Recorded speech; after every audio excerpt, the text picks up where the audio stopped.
તો જય માતાજી મિત્રો, અત્યારે વિક્રમભાઈની ઓફિસે રાકેશભાઈને નવું ફોર્મ કર્યું. રાકેશભાઈ બોલો. જય માતાજી મિત્રો, મેં KGS charitable trust Kudasan Rakesh Thakor, અને હવે આજ રવિવારથી હર રોજ રવિવારે વિક્રમભાઈની ઓફિસે વિના શુલ્કે દરેક પ્રજા માટે જે જરૂરિયાત વર્ગ છે તેના માટે રામખીચડીનું આયોજન કરેલ છે. તો દર રવિવારે 6 વાગ્યા પછી અહીંયા વિક્રમભાઈની ઓફિસે રામખીચડી મળશે મારા તરફથી. જય માતાજી.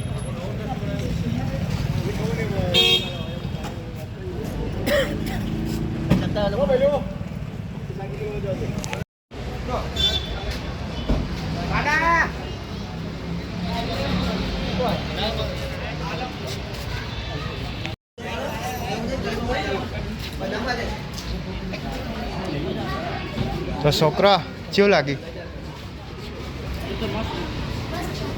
મસ્ત. તારે કેવું લાગ્યું પહેલું?